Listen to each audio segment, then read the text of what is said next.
Hello guys, आज हम gravitation से रिलेटेड एमसीक्यूज करेंगे। तो चलिए स्टार्ट करते हैं। Question number 1, law of gravitation gives the gravitational force between. According to the Newton law of the gravitation, जो आपकी ग्रेविटेशनल फोर्स होती है वो किन ऑब्जेक्ट के बीच में अप्लाई होती है। सो वी नो दैट जो आपका ग्रेविटेशन होता है, it is nothing but it is basically a attraction between two bodies due to their masses।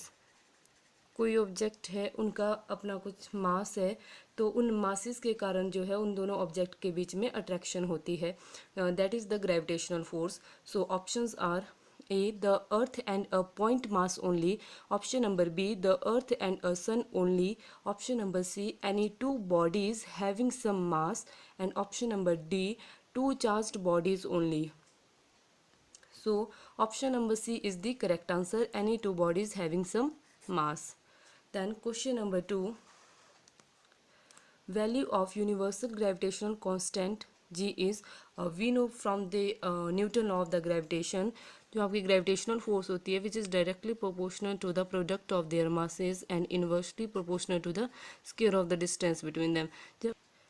Then we have constant of proportionality that we called universal gravitational constant G m1 m2 upon d का square.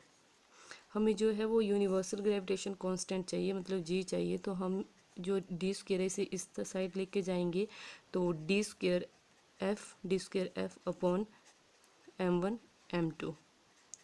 जो हमारे force होती है, force की unit होती है Newton, and जो हमारा डायमीटर है वो लेंथ है, तो लेंथ को हम मीटर में मेज़र करते हैं, सो मीटर स्क्वायर, एंड मास को हम केजी में मेज़र करते हैं, तो KG square.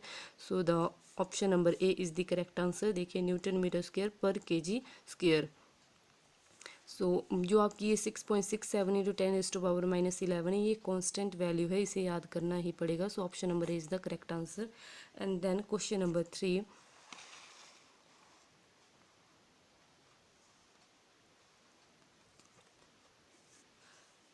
The gravitational force causes, जो हमारी ग्रेविटेशनल फोर्स है उसके कारण टाइड्स भी उसी के कारण आते हैं। जो हमारा चंद्रमा है वो जो पृथ्वी के अराउंड घूमता रहता है वो भी ग्रेविटेशनल फोर्स की वजह से मूव करता है। So option number C is the correct answer, both A and the B.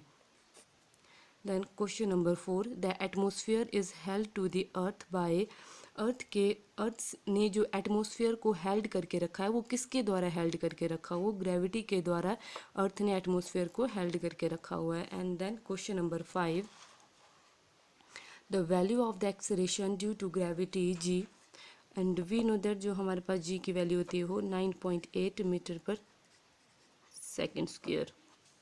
जो हमारे पास जी है वो मैक्सिमम होता है एट पोल्स पे और लिस्ट होता है वो इक्वेटर पे।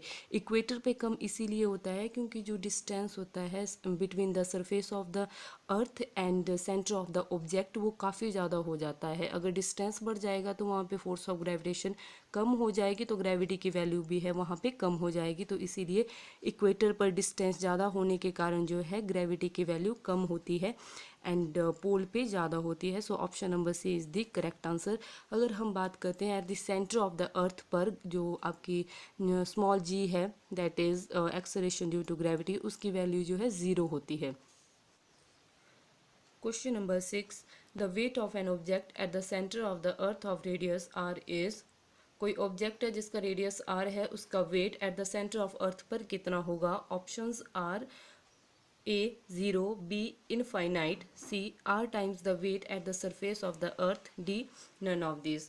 So we know that जो फोर्स होता है आपका वो होता है मास इंटू एक्सेलरेशन। जो आपका वेट होता है वो भी जो एक तरह से वो फोर्स ही होती है क्योंकि वेट के कारण ही ग्रेविटेशनल फोर्स लगती है। सो वेट के कारण ही आपकी फोर्स लग रही है एंड मास तो कभी चेंज नहीं होता ऑब्जेक्ट का।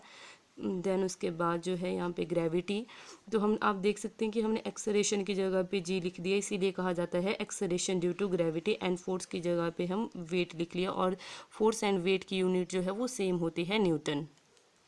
देन हमने अभी पिछले क्वेश्चन में डिस्कस किया था कि जो एक्सेलरेशन ड्यू टू ग्रेविटी जी होता है वो मैक्सिमम होता है आपका पोल्स पे और लिस्ट होता है वो इक्वेटर पे।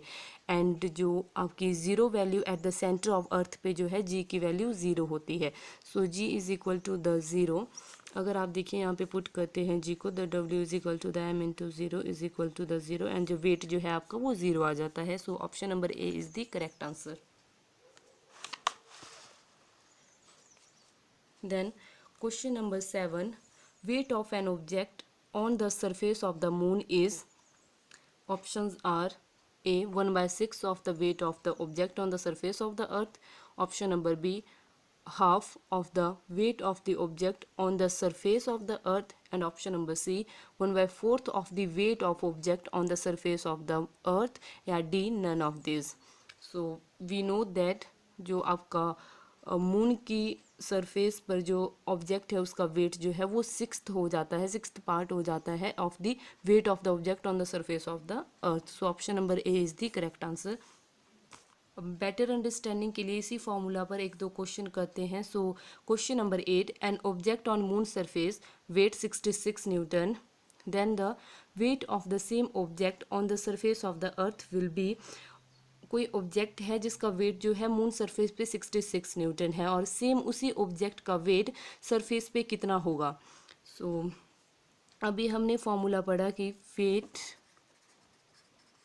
Of the object on the surface of moon is equal to the 1/6 of the weight of the object on the surface of earth.